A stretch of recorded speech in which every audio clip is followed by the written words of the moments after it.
Greetings, everyone, and welcome to our Week 5 lecture. This week, we're going to be talking about our assignment for this week, going over the assignment, some of the sections and the expectations for this assignment, and of course, talking a little bit about what the purpose of the assignment is and how does it fit within this class, the professional presentation class. Perhaps give you a little bit of insight as to how to make the most of this assignment. This week's lecture is going to be a little bit shorter than usual because, again, it's only going to be focusing on this assignment. Okay, so let's get started. All right, so as I said, the Week 5 assignment is designed to help you explore your options, right, for future careers. So we're ending our time at Cal Baptist. We are at the last leg of the race, and now we are thinking about what we're going to do in the next phase of our lives, right? So the assignment is to help us kind of begin to put some things down on paper, so to speak. Challenge us to think outside our comfort zones, right? So perhaps we have been working in one field. Maybe we would like to change to another field. Maybe we are interested in doing some other things with our lives. Maybe what we have been doing is not what we feel is God's plan for us, right? So that's kind of the idea. Help us start thinking outside the box, outside our comfort zone, okay? Perhaps identify possible jobs at different levels of government, okay? Because, for example, in the U.S. you have jobs that are at the federal level, jobs that are at the state level, and jobs that are at the local level. And so maybe if you're a law enforcement officer, perhaps you might start thinking about jobs that might be of interest to you at the state level or at the federal level. Maybe the federal marshals or the FBI or Secret Service. Okay, so it's there's the options are endless, right? And so we should start thinking about what are the possibilities, right? And not limit ourselves to geography and to just allow us to dream. When it comes down to it, it's really just thinking about what would I really want to be? What would I like to do? This might this sounds familiar. This sounds interesting. This is something that I think I would be good at. Okay, so think along those lines. So to prepare for your paper, which is the assignment for this week, you are asked to do a number of things, and I'd like to go through these requirements section by section and just cover some of these requirements and these points so that you are able to maximize your grade on this assignment, but more importantly, so that you get the most out of the assignment. So to prepare for this assignment, you are asked to identify a minimum of 3 positions. You can identify more, but 3 would be the minimum that might be of interest to you. So these are required 1 at each of the 3 levels of government. So 1 at the federal level, 1 at the state, and 1 at the local level. These jobs can be similar. So, for example, a California Highway Patrol officer would be a job that is at the California state level, right? You might, if you are a California Highway Patrol officer, or if you're thinking about that job as a potential job going forward, then you can think about maybe jobs that are similar, like an FBI agent or a U.S. federal marshal, right? Or DEA agent, okay? So different levels at different that are similar in the area, right? In for example, criminal justice, but that are different in terms of where they fit within our federalist system. So as you work to identify these positions, you might consider a school district representative, perhaps, or being in the town council, or running for town manager, or maybe the town manager position is something that you would find interesting. And even, of course, consider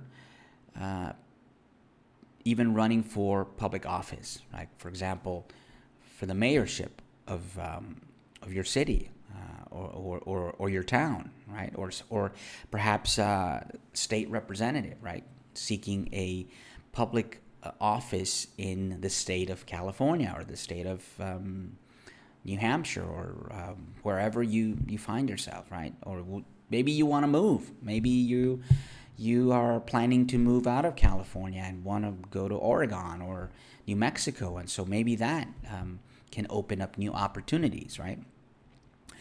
So that is certainly something that I would recommend you doing, and that is to seek public office. Maybe this is the path. Maybe you are chosen to be one of those individuals that are really going to make a difference for a lot of people, right? You can also consider foreign service, right? Foreign service, maybe filling jobs that have to do with foreign policy. You can work at Washington, D.C., if this is something that is interesting to you or that might be of interest. Working for organizations like the World Bank, the IMF, or organizations that deal with U.S. foreign policy, like, for example, the Inter-American Development Bank, or the the Organization of American States, right? You could also perhaps seek a career in diplomacy.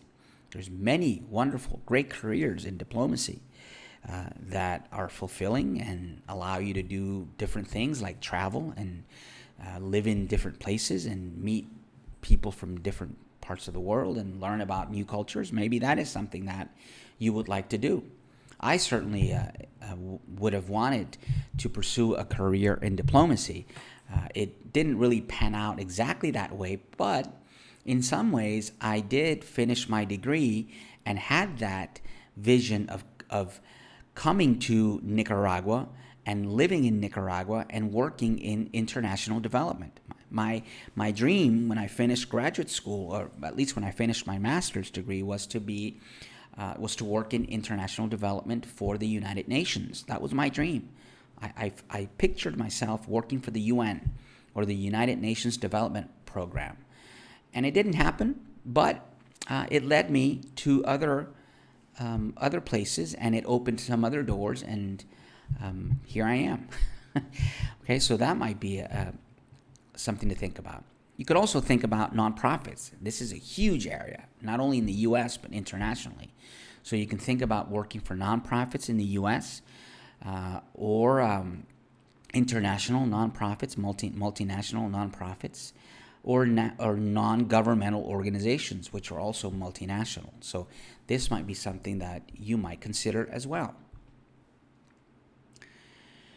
Okay, so once you've identified these three positions, you should locate a specific job description for that position and review the job requirements. To do this, you can go online, look for those job descriptions, look for videos that describe, illustrate, that provide more information on that career path or that job or that industry. And these are going to be, in some ways, the inputs, or at least some of the inputs that you're going to use as you begin to actually do the writing part of the paper, okay? So on that note, let's talk about the writing part, the structure of your paper.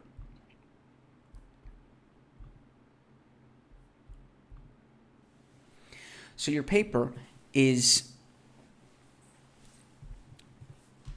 required or requires several sections. It has to have a specific structure. It begins with an introductory paragraph. Okay, so this opening paragraph should state your current job and describe the 3 jobs that you explored and why you chose them. Okay, so that's the introductory paragraph. Then the second section is the section we call the self-analysis. Okay, and this self-analysis is almost similar to the idea that we talked about last week with the SWOT analysis, right? Where you identified your strengths, your weaknesses, and opportunities and threats that you envision and that you foresee for yourself and for the industry that you are working in or wish to work in, right? So that's what the self-analysis kind of is trying to get us to think about here. Our strengths, okay, what are our strengths? What are our assets, okay? Commitments, support structure. Do I have a support structure, okay? Which support structure is family, it's friends, it's a pastor, a minister, okay? Or obviously your spouse, okay? So what are your support structure? What are your strengths, your assets? But you also have to consider, when we do our self-analysis, very important to consider your weaknesses, right? And this is, by the way, only between you and I, okay? So please be honest with yourself because it's not going to go beyond us, right? But it's important that you are able to write down what your weaknesses are, because it's almost a way for us to accept them.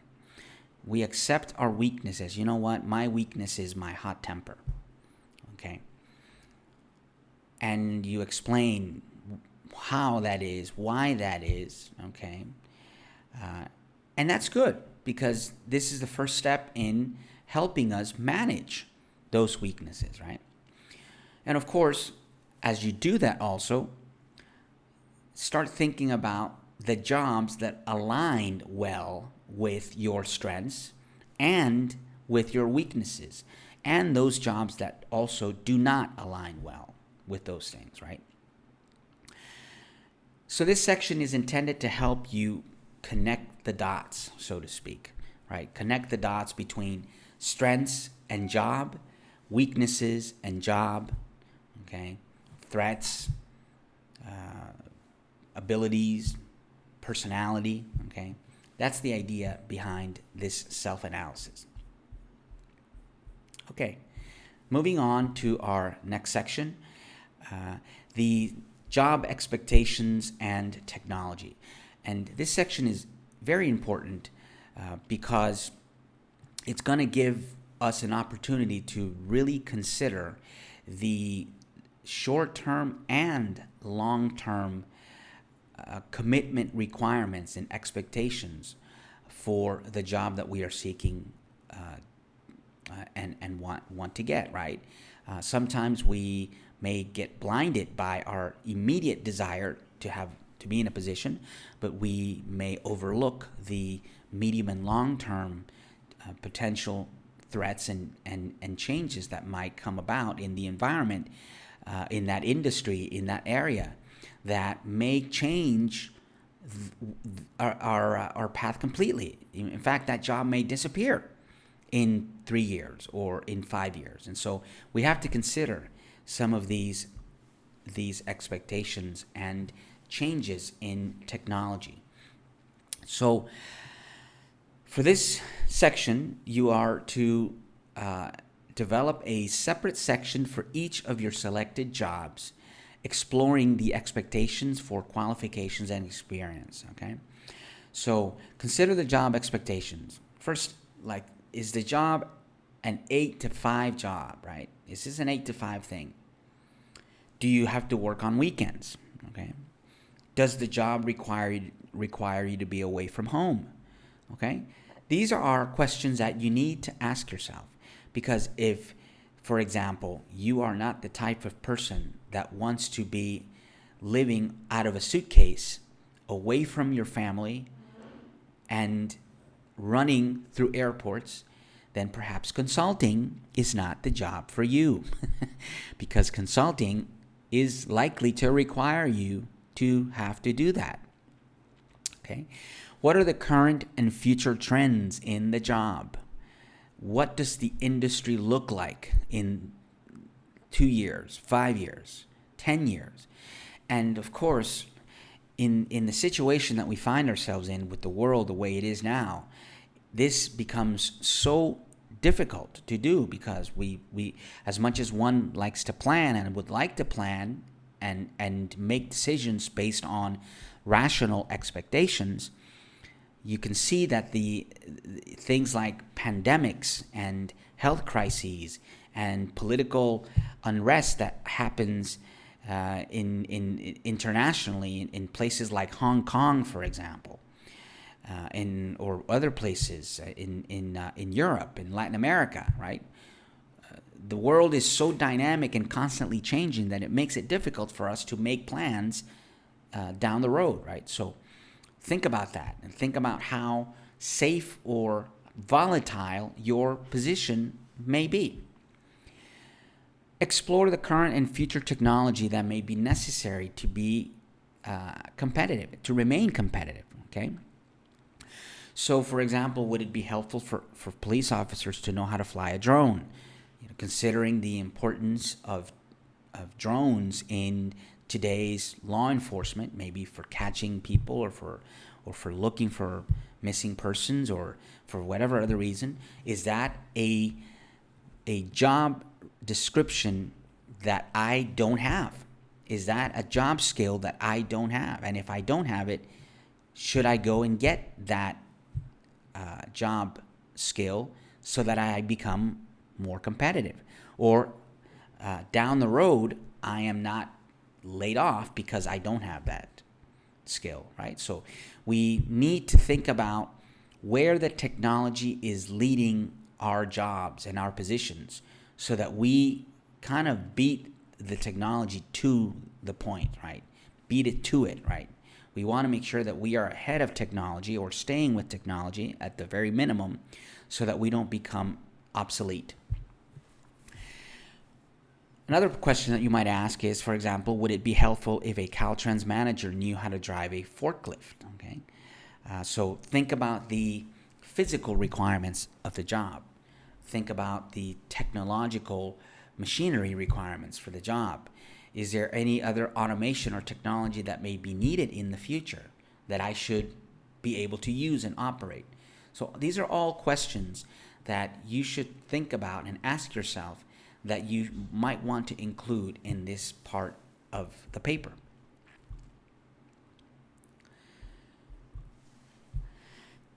The next section is the action items section. And in this section, you are to explore possible action items you may need to consider for any of the positions you researched. Okay, so for example, do you need additional training? Is your experience sufficient? Is it lacking? Okay, for example, if you're a first-time job, you're entering the job labor force for the first time, you're fresh out of college, you're not going to have that much job experience, right? In fact, you might not have any. And so that is a weakness that you have. And so how do you obtain job experience, right? What are you going to do when you are asked about job experience? Are you prepared to defend in an interview, for example, that lack of job experience? How are you going to compensate that weakness with another strength that you have? So do I need more job experience? Do I need to network more? Do I have the right contacts? Do I have any contacts in that industry that will serve me and help me get the job that I want, where I want it, and will also serve me in some ways as references, right? What industry associations do I belong to? Okay, this is important. And in academia, we're always asked about service. How are we supporting the academy. So often faculty will be asked to serve on panels, on academic panels, academic boards, or perhaps be an editor or co-editor of a journal. We don't get paid for this, but it's part of that service to our industry. It's part of the service to our to the academy and to our discipline. And so you might want to think along those lines. What am I doing to show that I am also willing to serve my industry by belonging to different associations or groups that promote a service, that promote a social good, for example. You are also to list a minimum of 5 action items that you would need to pursue, at least one for each job. Okay, and under each item, please evaluate the following. So the resources needed for each item, consider time, cost, and other resources. Support needed for each item. Here you should support, for example, consider the support from bosses, co-workers, mentors, and of course, your family and friends.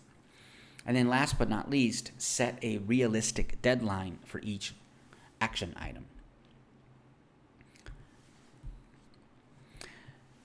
And last, of course, but not least, is the conclusion. So for the concluding part of the paper, close it with a brief reflection about the careers, your goals, and where you feel led today. And if you feel if you feel led by God, and if you're being also feel led today by a hunch, by an instinct, by a deep personal motivation, then explain it, tell us about it. Okay, so that's kind of the idea for the conclusion. Remember that the paper should be double spaced. It should follow APA format, and I won't be extremely hard on this, but this is, after all, a master's, an MPA class, master's level course, and as such, you are expected to write at a certain level, and that includes writing in correct APA format.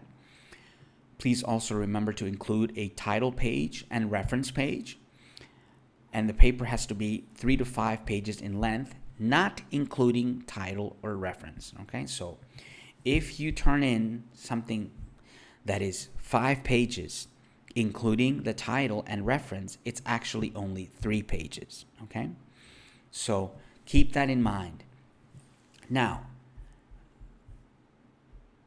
as far as the all-important grading expectations, and I know this is sometimes a sensitive subject because we all want to get the best grade. We want to excel. We want to be rewarded and recognized for our great work.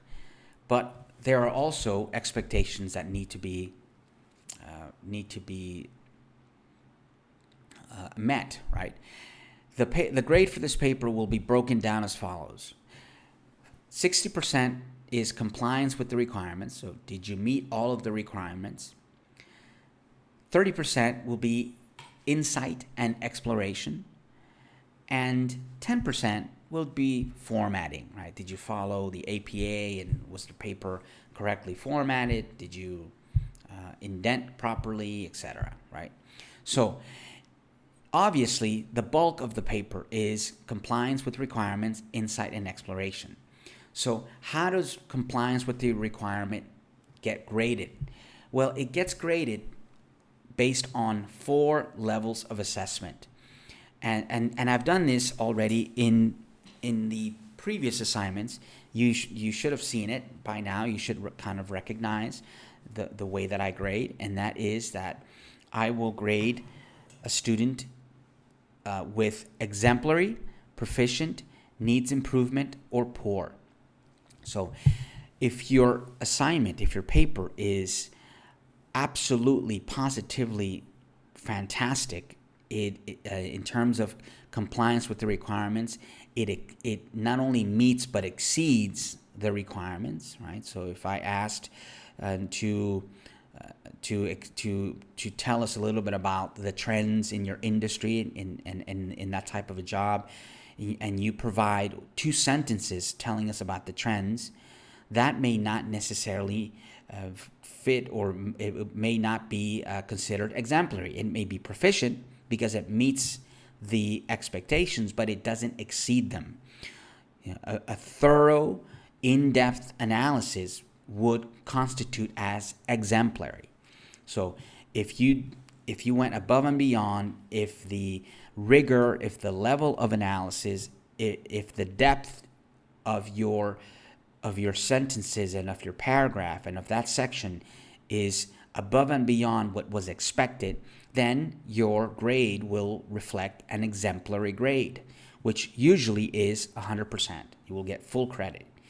Now, if your response, or if that part of the section meets the requirements but does not exceed them necessarily, and it's not 100%, it might be very, very good, but it's not quite perfect, it's not quite 100%, then it will carry a proficient assessment.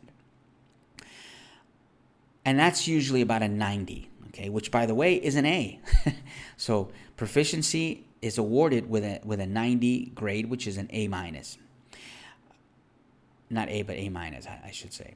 Now, if, on the other hand, you don't meet the expectations, the minimum requirements, because maybe the paper is not written correctly, or maybe the paper doesn't meet all of the requirements, then you will be graded with needs improvement.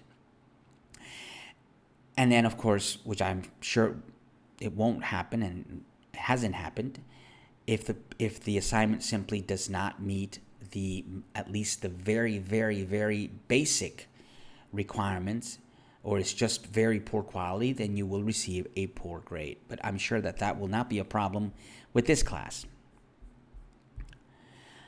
Okay, so this is pretty much what I have for this week's presentation. I hope you enjoyed it. I hope it's informative and beneficial. I'm looking forward to reading your wonderful papers. I'm looking forward to seeing where you are and what you're thinking about, and hoping that you really go outside of your comfort zone and tell me a little bit about where you want to be headed and what kind of jobs you're really seeking to get. Okay. As always, God bless you. I'll be praying for you so that you are enlightened by the Spirit and find the best words and the right words to express yourselves and articulate yourselves in this paper, and of course going forward in the last 3 weeks of the class. All right. Have a great week, and God bless you again. Bye-bye.